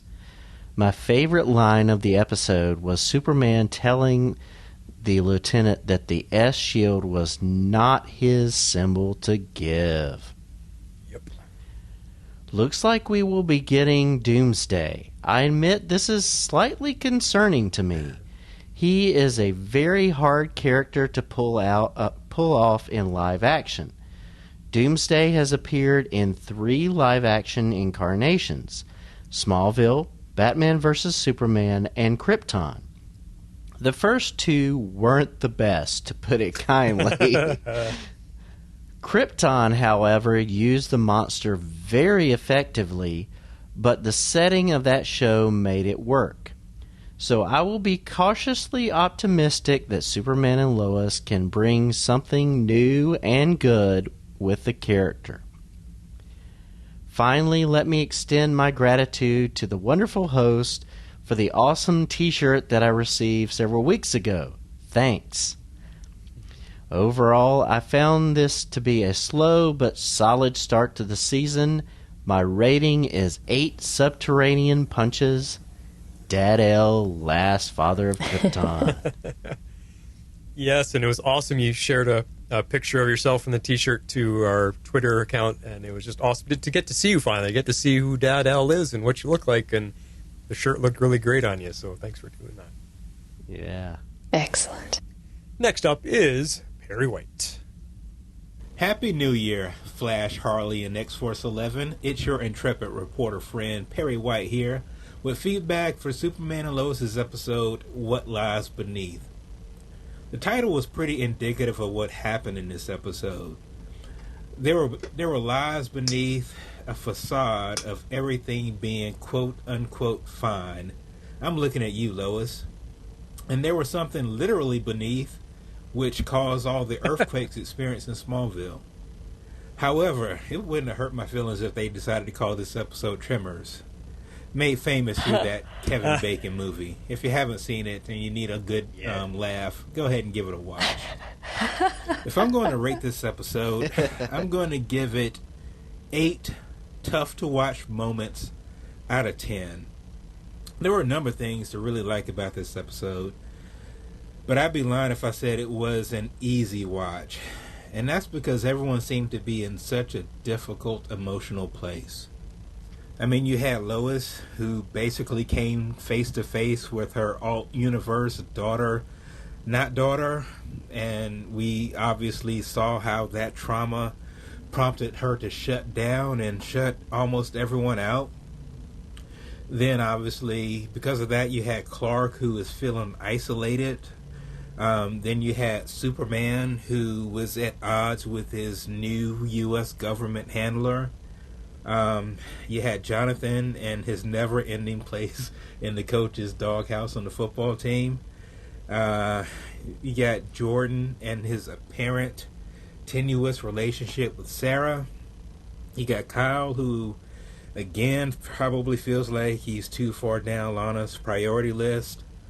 You got Sarah, who, just based on my gut, probably had some summer camp fling that has her reevaluating her relationship with Jordan. You got Lana, who again looks like she's losing her own ambitions, but placing herself firmly in someone else's shadow. And that person's shadow seems to be that new mayor candidate. Then you have Chrissy, who, while not obviously a pushover, but I have to imagine she still feels like she's a one-woman news or operation, because Lois seems to have been neglecting her work. Then you got John, who's still living out there in a camper. I mean, that's got to be no fun at all, right?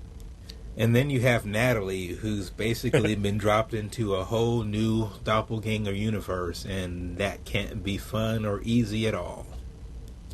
I mean, let's just say, it's a lot, and it is dramatic, and sometimes it's tough to watch, but it is good television. So, with all that being said, here's what I really loved about the episode.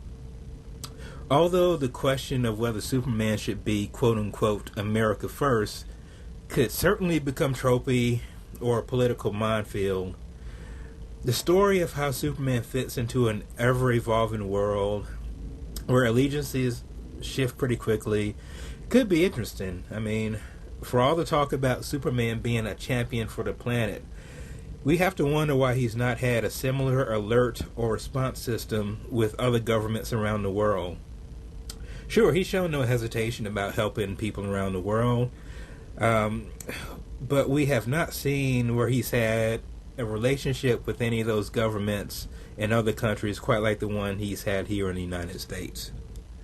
And I mean, certainly the fact that his U.S. contact is also his father-in-law makes the connection here certainly understandable, but when Superman made the pronouncement that he gave his oath and allegiance to the world a long time ago, it's just sort of strange that we haven't really seen or had it mentioned if he's had similar deals, contacts, connections with other countries.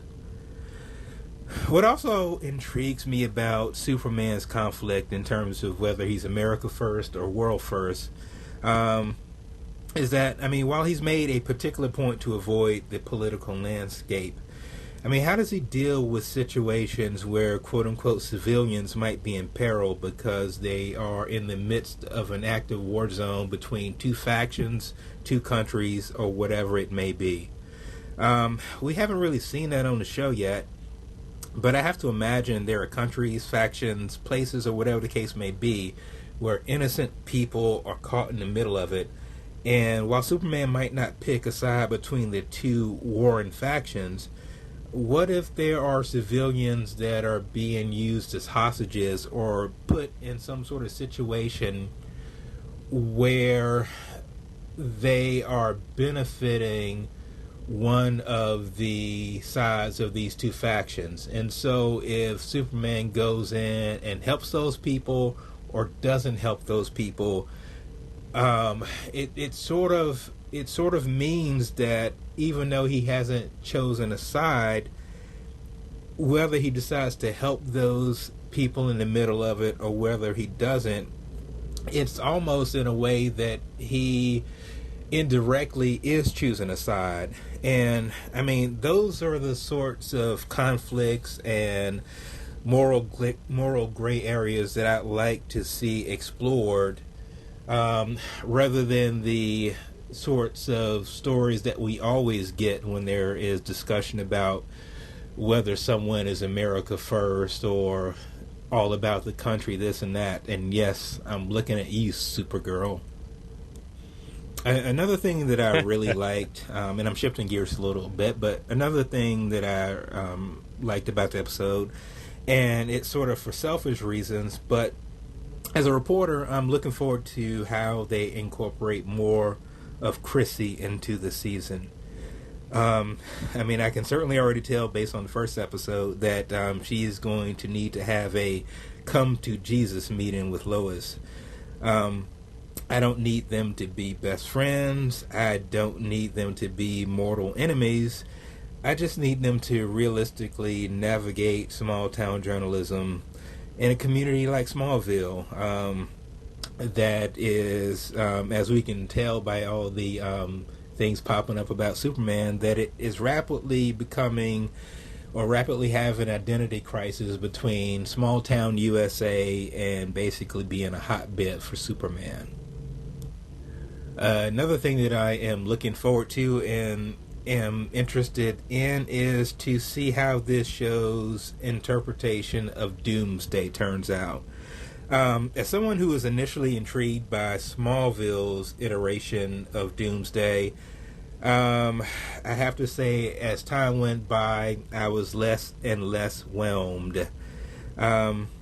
Superman and Lois, through no fault of their own, is going to have to win me over because, like I said, going back to Smallville's Doomsday and the Doomsday that we unfortunately saw in Batman vs. Superman, Doomsday doesn't have the cachet that it used to have, and essentially bringing him onto this show, it almost feels like they will have an uphill battle making it a character that is intriguing and that we should be interested in. However, I am going to give this show the benefit of the doubt. The last thing that I wanted to mention is I never really thought about this before, didn't even know that I had reason to think about it before, but Superman really should have gotten a copyright attorney. I mean, anyone can go around with this Kryptonian symbol and have a little bit of power, and to a great degree they could go and co-opt all the good things that he's done and corrupt them. I don't know exactly where Superman would have gone to get an attorney to basically copyright the S on his chest, but he's probably wishing that he looked into it more now. Oh well. I hope I didn't go on with my feedback too long. It really does feel good to be back with such a good show and folks who look like they're having a great time doing it. It's really nice to be back with our fam of steel or super fam, depending on how you like to refer to yourselves. But anyway, until next time, this has been Perry White making another deadline. I'm out. Yeah, I think Super Fam is where we landed on. I don't think we changed that, did we? I don't think so. No, good to hear your voice. As always, our friend Carrie. Is that your doppelganger? You're Perry on this Earth and Carrie on Earth 2? Is that what that is? No, good thoughts as always, brother. That was lots of in-depth ideas there. Yeah, I think that sounds like the big debate this season, or this episode at least, is Doomsday. What are they going to do with them? Yep. Yeah. We shall find out. We got one more, though, as always. It seems like you guys send in your feedback in the exact same order week after week, because we're going to finish it off with Dreamweaver. That is funny how it always comes in the same order. Hello, Super Fam. Just a quick email this week. I don't have a lot of time and only got to the episode on Thursday, so just some quick thoughts for now.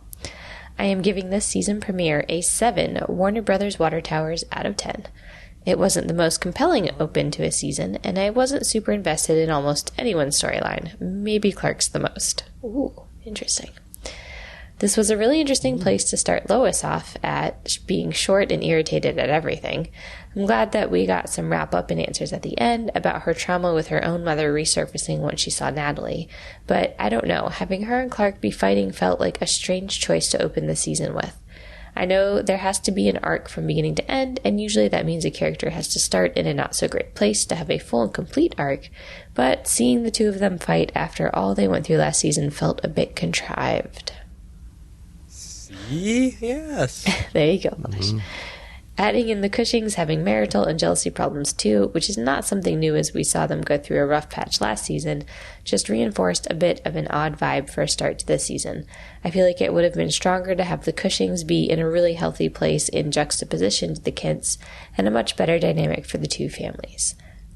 That may be me overanalyzing it, but show. Oh well. I did get a chuckle out of the town selling Superman merch and the old school photo cutout. That was fun. I'm glad we still got some big Superman moments, especially with the submarine. I have to say the sequences filmed inside the submarine were shot impressively well, and the visual effects still look bang on. Clark's powers are on the fritz, something they revealed in the trailers, and I wonder if it's from being eradicated. Yeah, see, I wondered that too. Yeah, you guys might be onto something. Or if it is left over from that kryptonite gas he was exposed to midway through last season. That's interesting too. I'm interested to see where this goes, and I'm interested to see what the story is with Lieutenant Anderson. It was really fun to see Bo be playing the lieutenant as he gives us a mini Teen Wolf reunion. That is how I first knew of Tyler Hoechlin and Ian Bohen. They played uncle-nephew against each other there, as well as Bo playing a morally gray antagonist, so it is cool to see that dynamic here again between the two actors. Really? They were uncle and nephew, and now they're kind of on the same footing? That's funny. That is funny. I will say that I don't particularly care about the teens' love lives yet, but between Sarah and Jordan, but I do like they're getting realistic and hopefully mature teen drama. It feels pretty obvious that Sarah met someone while away at camp, and that person is going to show up later in the season. I'd love to see John get respect back out on the football field, reclaim something from the life he had to leave behind. He kept getting the short end of the stick last season on practically everything, so it'd be nice to see him get football back, especially now that it looks like Clark is coaching again. Since John Henry is back at the farm, I would also love to see him and John strike their relationship back up, and for John to be a good friend to Natalie. I'm interested to see how Natalie, and I'll just call him Henry for simplicity, adjust to this new life and Natalie's new life on a different planet. Anderson's school for gifted children, the DoD school. Hey, at least they updated their uniforms from big yellow X's. Should be somewhat interesting, though now their uniforms look like Captain America-fied versions of the House of L symbol. Yes. Very true. Yeah, it did look Captain America. Anyway, that's all my thoughts for now. I'm interested to see what they do this season, but I wasn't wowed or blown away by this episode. It felt just okay to me, and unfortunately, pretty much everything I watched this week felt just okay. Until next time, your friend Dreamweaver. Oh, isn't that funny? Yeah, I'm with you, Dreamweaver. I don't know what TV shows you're talking about, but well, I know at least two she's talking about. Yeah. And I agree with one of them wholeheartedly. Yeah. Tomorrow. We'll get that to tomorrow night. But even the Book of Boba Fett this week was really a big, what happened, guys? But anyway, different show, different podcast. Yeah. Awesome thoughts, everybody. Thanks for all your feedback and being right back on board the Waverider with us as we kick off Season 2 of Superman and Lois. This is going to be a lot of fun, guys, to have you with us, and Legends continues tomorrow. So if you guys want to keep on sending feedback, this is what you got to do. If you would like to be a part of the show, you can send in your feedback to Tomorrow's Legends Podcast at gmail.com. You can also reach us on Twitter at Tomorrow's Legends.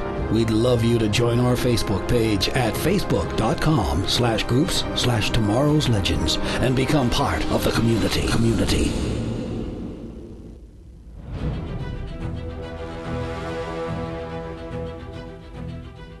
Yeah, so just to continue with that final thought, we did see a few people asking us on Twitter and Facebook about when feedback is due, so I did put a post on the Facebook page and answered the tweets on Twitter, but Superman and Lois will be due Thursday nights, 7 p.m. Eastern, and Legend of Tomorrow, Friday nights, 7 p.m. Eastern. That's when your feedback is due, because those are the nights we're recording, so keep that in mind. And yeah, if you guys are listening to The Mandalore, we are currently almost in the middle of our Book of Boba Fett coverage. If you're checking out that show on Disney Plus, it's a lot of fun, so follow me over there.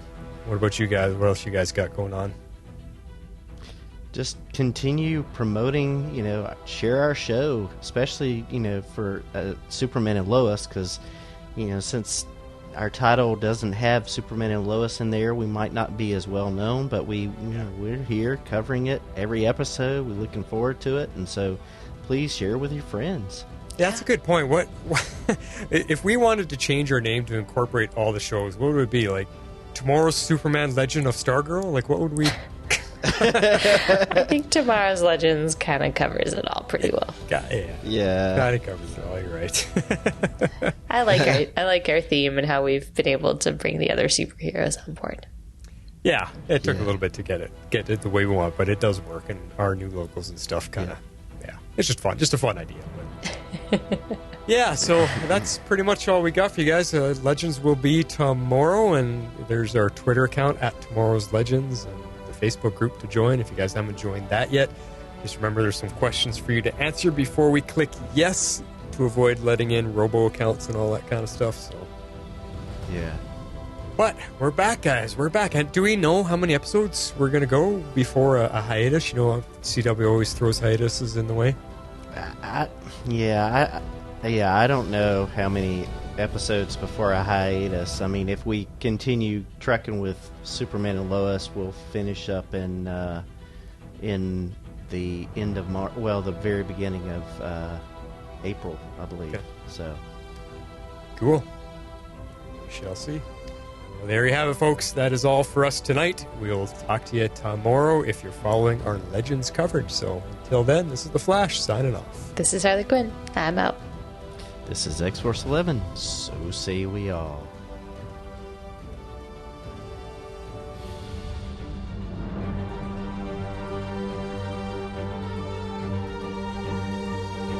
Tomorrow's Legends is not affiliated with CBS, Warner Brothers, or the CW. We're a fan-made podcast for entertainment purposes only and are part of the Cybercast Network.